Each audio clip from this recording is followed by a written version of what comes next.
Even saya mau sebagus apapun, track record saya sesempurna apapun, tetap aja ketika terjadi seperti pandemi kemarin, bank hanya ingin mereka sendiri yang survive.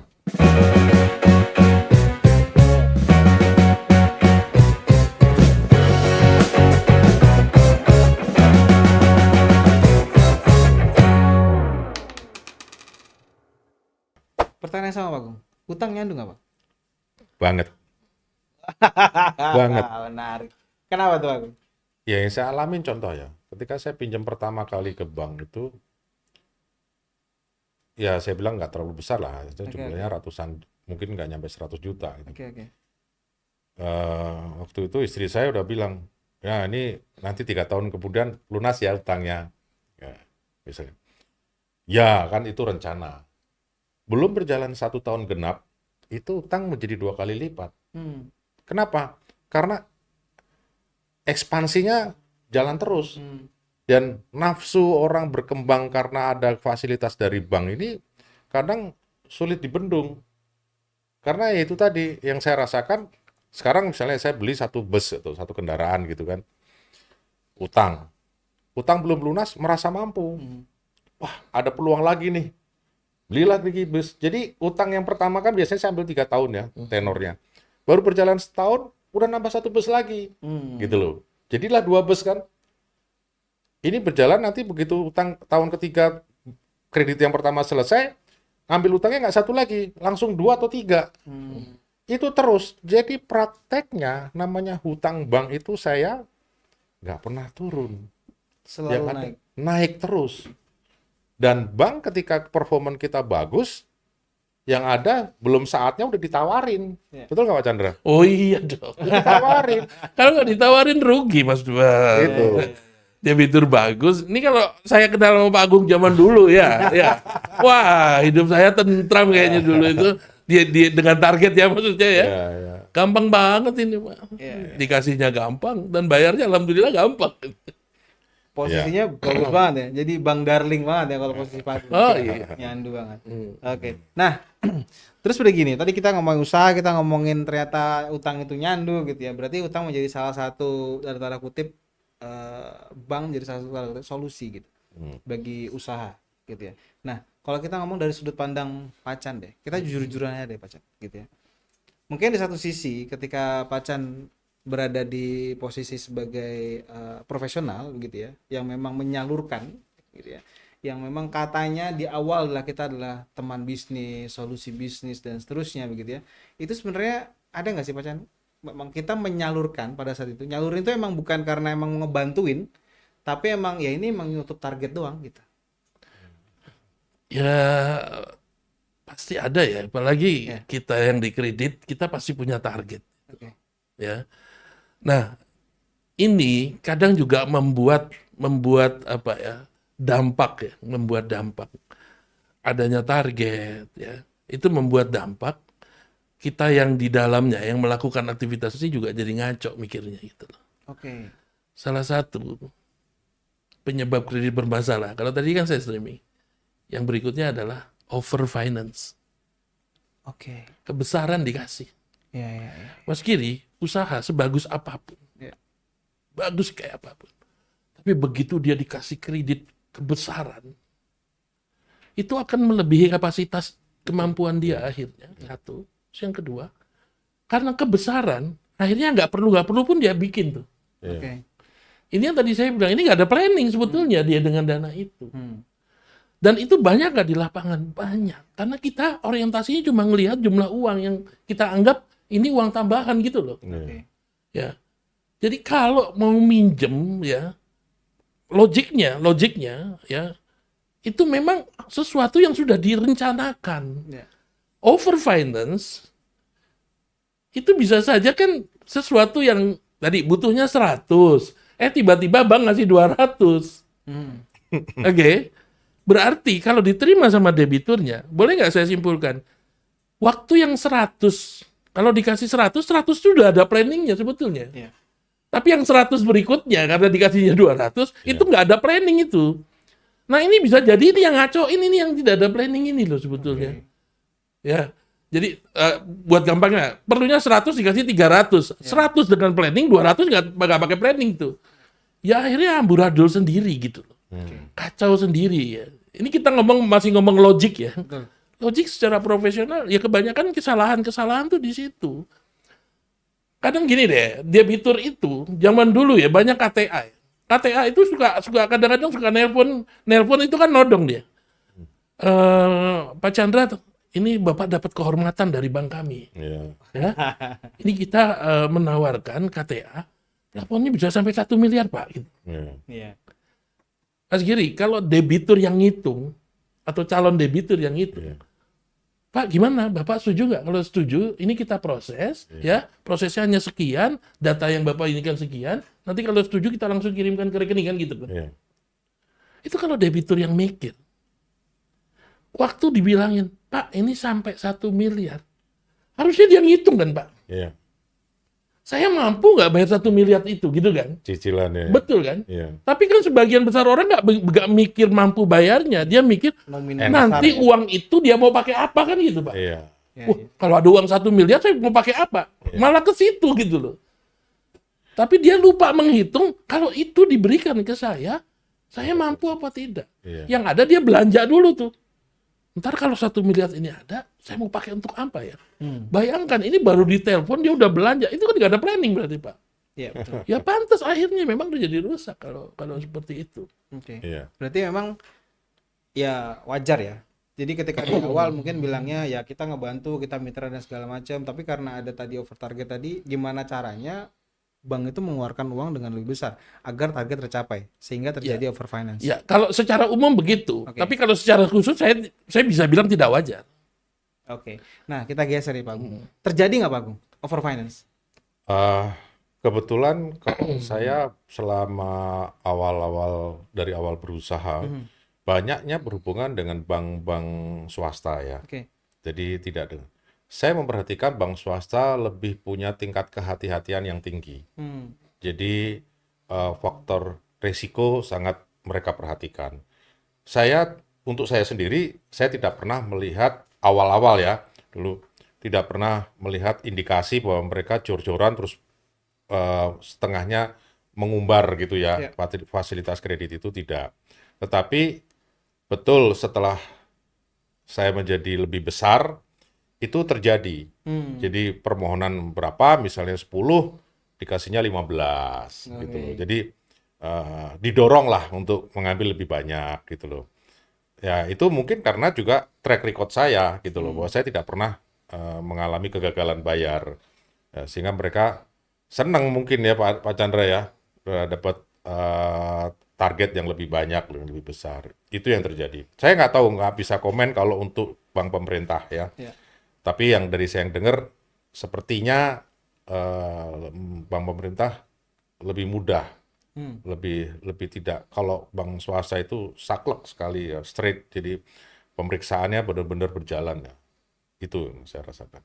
Oke, jadi ya tadi kan wah kita sudah bahas banyak banget hal nih ya gitu. Jadi kita ada bahas tadi pengusaha mengambil bisnis modalnya awal dari bank gitu ya. Terus juga tadi ada profesional yang memang berhubungan langsung dengan pengusaha-pengusaha tersebut, dan pasti Pak Agung ini ada salah satu orang yang dicari ya Pak Chan ya. Ya target. Target ya. Dan enak banget pasti ya. Gitu. Tapi ngomong-ngomong Pak Agung terakhir berapa sih plafonnya Pak? Waduh. Ya yang jelas kalau 200M lebih. Target kan? Iya. Menyelesaikan target banyak hal. Sangat diidam-idamkan tentu oleh yang karyawan bank. Oke. Nah, tentunya kan posisi Pak Agung puluhan tahun di bank, bergelut dengan apa namanya perbankan tadi, itu menjadi salah satu sebutannya bank darling gitu ya, kesayangan bank lah ya. Kurang lebih begitu ya. Nah, tapi apakah itu juga apa namanya berpengaruh ketika pandemi datang? Nah, pengalaman track record Bapak puluhan tahun dan segala macam itu punya pengaruh nggak Pak tentang ketika pandemi? Apakah dispesialkan nanti aja bayarnya, atau misalkan dikurangi bunganya dan seterusnya gitu Pak? Itu sejujurnya satu pukulan telak ya. satu pukulan telak yang langsung membuat saya knock out dan saya seperti tersadar, terbangun dari mimpi dan tidur panjang betapa saya sudah melakukan satu kesalahan selama ini. Even saya mau sebagus apapun, track record saya sesempurna apapun, tetap aja ketika terjadi seperti pandemi kemarin, bank hanya ingin mereka sendiri yang survive. Oke. Dan itu yang membukakan mata saya Oke. bahwa oh, ini kesalahan terbesar dalam hidup saya. Gitu. Wah, menarik ya. Ini kesalahan terbesar dalam hidup saya, Iya. walaupun selama ini bertumbuh besar dengan itu. Ya. Nah, kalau dari pandangan Pak Chan gimana Pak Chan? Sebagai seorang profesional, kita ngelihat dengan kondisi demikian, itu apa yang menyebabkan sebetulnya? Ya saya rasa pengusaha itu tahu kok kalau bisnis itu berisiko. Dalam satu bisnis pasti dibaliknya ada risiko. Nah, yang kadang memang ada risiko yang bisa dimitigasi. Ya, biasanya risiko-risiko yang timbul itu dari usaha itu secara normal. Ya. Tapi dalam bisnis juga ada hal-hal yang di luar perkiraan kita. Oke. Siapa yang kira COVID itu terjadi? Ya kan? Dan begitu COVID terjadi, bukan cuma 1-2 usaha ya, hampir merata semuanya kena. Bukan cuma pengusaha kecil, yang besar pun semakin besar dia semakin bingung sebetulnya pada kondisi seperti itu. Ya. Jadi ada resiko. Cuma resikonya bisa dimitigasi atau bisa diperkirakan dari awal atau tidak. Nah, COVID itu termasuk resiko yang tidak bisa diperkirakan kejadiannya. Berarti apa? Kalau saya melihat ini, ya ini ada peran yang di atas ini. Ya. Cuma kita nggak ngerti nih ya. Maksudnya apa gitu kan? Risiko ini diberikan sama Allah. Maksudnya apa gitu kan? Dan ternyata kan setelah sekarang mulai banyak orang-orang yang dulu bicara bahwa ya tadi lah sukses Pak Agung berhubungan dengan bank kan gitu kan? Iya. Tapi begitu COVID ya juga ngerasain kan akhirnya. Iya. Ya ngerasain bahwa oh nggak seperti itu juga, nggak indah-indah juga gitu loh. Iya. Waktu kondisi itu terjadi resiko, Iya. ternyata nggak indah-indah juga berhubungan dengan bank gitu loh. Iya. Ya nggak? Nah jadi kalau saya cuma mau nangkap gini, oh ada sesuatu di balik COVID ya, dan ternyata memang terbukti. Bahkan dulu ada yang bilang sama saya bahwa bank itu sangat besar manfaatnya buat saya. Oke. Tapi begitu selesai COVID, ada COVID, dia mulai, Pak, sebetulnya kalau cuma untuk hidup saya tuh bisa, Pak. Tapi begitu harus bayar cicilan, Pak. Iya. Waduh, setengah mati itu COVID. Ya, harus bersyukur sih menurut saya. Kenapa? Karena Allah memberikan sesuatu yang membuat dia tersadar gitu loh. Oh ini nggak bisa begini terus gitu. Iya. Itu. Betul. Itu kalau pendapat saya gitu. Oke. Ada tanggapan lain, Pak? Cukup. Cukup ya? Ya. Oke. Jadi ini satu hal yang menarik ya teman-teman semuanya. Jadi tadi kita sudah bahas tentang ada seorang pengusaha besar yang dia memulai bisnisnya dengan bank, dengan hutang bank, dan juga dari sudut pandang profesional yang bergelut di dunia itu, gitu ya. Ternyata pengalaman sekian puluh tahun yang katanya dia adalah teman bisnisnya dan seterusnya gitu ya. Tapi ternyata itu semua berubah karena satu kondisi yang kecil. Nah, ini bisa dikatakan bahwasanya ketika seseorang itu berhubungan dengan sesuatu yang itu dilarang sama Allah, sudah jelas gitu ya di dalam Al-Qur'an, maka itu yang seharusnya menjadi satu barrier kita untuk tidak melakukan hal tersebut gitu ya. Mungkin ada closing statement dari Pak Chan sama Pak Agung untuk terakhir. Ya, monggo Pak Agung. Ya, menurut saya sebaik-baiknya orang yang melakukan satu usaha atau niaga, perdagangan apapun yang, mohon maaf, mengabaikan aturan yang sudah Allah tentukan, tunggulah. Mungkin tidak saat itu dia mendapatkan dampaknya, tapi tunggulah. Karena itu pasti ya akan terbukti Kalau kita salah, ya kita akan menuai akibatnya. Dan sebaliknya, ketika kita bersedia untuk memperbaiki dan melakukan sesuai dengan syariat, ya insya Allah, janji Allah tidak akan pernah sia-sia. Janji Allah tidak akan pernah bohong. Itu juga saya rasakan. Masya Allah. Oke, baik. Kalau dari Pak Chan? Sebetulnya ada yang saya sayangkan dengan bank. Mhm. Memang membantu. Tapi cara yang dia ambil yang menurut saya tidak fair. Kalau kita bilang membantu, pasti konotasinya lebih kepada yang produktif ya, bukan yang konsumtif ya. Setuju kalau bank itu membantu usaha. Setuju. Dan itulah yang selalu ya dulu saya 20 tahun kan yang saya jualkan itu, kami datang ke sini ingin membantu usaha Bapak. Itu kan bahasa yang biasa kami lakukan zaman dulu. Tapi sayangnya cara membantunya. Kalau dia memang mau membantu usaha, ya, harusnya dia juga harus siap dengan resiko usaha yang dia bantu. Oke. Ini yang tadi saya bilang nggak fairnya itu. Makanya tadi Pak Agung bilang, waktu kejadian COVID, ini semuanya jadi berbeda kan gitu kan. Iya, berbalik 180%. Berbalik 180%. Bank seolah-olah nggak ada empatinya dengan kondisi bisnis kita. Betul. Gitu kan? Iya. Nah, kenapa kok hal itu terjadi? Ya, karena tadi cara bantunya. Kenapa saya bilang cara bantunya? Sejatinya bantuan yang diberikan oleh bank itu kan sifatnya pinjaman, sifatnya hutang. Kalau dia sifatnya pinjaman sama hutang, bank itu tidak pernah peduli sebetulnya dengan kondisi usaha. Usahanya bagus, nagih. Usahanya tidak bagus, nagih. Karena yang dia tawarkan hutang. Harusnya menurut saya, bank itu kalau mau membantu usaha, yang ditawarkan modal, bukan hutang. Apa perbedaannya? Perbedaannya kalau yang ditawarkan modal, maka modal itulah yang akan diputar oleh pengusaha itu. Hasil putaran usaha bisa dua kemungkinannya. Bisa untung, bisa rugi. Saat usaha itu untung, silakan dibagi. Termasuk banknya dapat bagian. Ya, tapi juga saat usahanya rugi, ya kan? Ya bank juga harus siap menanggung kerugian. Ini yang saya lihat tidak fair.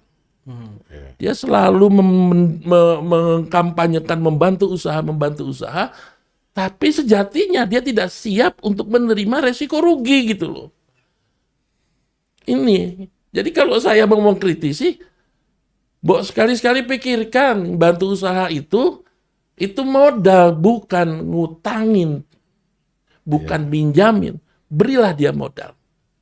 Ikuti sebuah konsekuensi terhadap modal. Itu baru fair. Gitu Mas Giri. Ya. Nah, untuk penutup saya bilang, ya memang kadang kalau ngomong riba ini perdebatannya nggak pernah selesai. Karena yang diperlukan untuk percaya riba itu larangan atau tidak, itu bukan bisnisnya tambah maju, bisnisnya tambah jelek. Bukan. Tapi keyakinan kita bahwa memang ini larangan, itu yang dibutuhkan gitu loh. Begitu yakin, oh ini larangan. Apa dasarnya? Dasarnya ini. Udah jelas. Kita tuh harusnya udah kagak ngomong, ini bisa menimbulkan maslahat, ini bisa menimbulkan mudarat. Ngomong begitu. Tapi ya harus kita yakini kalau ini memang larangan. Dan jelas larangannya. Nah, kalau kita mau ngomong manfaat, orang-orang seperti Pak Agung tadi, itu kan selama pertemuan dengan bank kan banyak ngomongin manfaat. Banyak ketemu manfaat kan. Ya nggak? Tapi begitu ada COVID baru terasa mudarat. Jadi kalau kita ngomong manfaat mudarat, satu orang dengan orang lainnya, itu memang jadi bisa berbeda-beda. Ada yang udah langsung ketemu mudarat, dia langsung bilang, agak bener nih, gitu kan. Ada yang nggak pernah ketemu mudarat, oh ini membantu gitu kan. Tapi memang bukan begitu cara melihat kalau itu larangan Allah gitu loh. Kita harus yakini itu, tanpa melihat manfaat dan mudarat. Itu saya rasa. Masya Allah, penutup yang luar biasa. Jadi dengan kita melihat sebagaimana seorang muslim gitu ya, harusnya kita melihat bukan hanya untung dan ruginya saja, kan gitu ya Pak ya. Tapi kita melihat adalah apakah ini boleh atau tidak kata Allah, apakah ini halal atau haram. Nah Tentu ini akan jadi pembahasan yang lebih menarik lagi di pertemuan-pertemuan selanjutnya, tentunya dengan topik-topik yang lain lagi yang luar biasa, dengan pemateri yang juga yang luar biasa. Kita ketemu lagi di lain kesempatan. Semoga ini bermanfaat. Giri Sundar pamit. Assalamualaikum warahmatullahi wabarakatuh. Waalaikumsalam.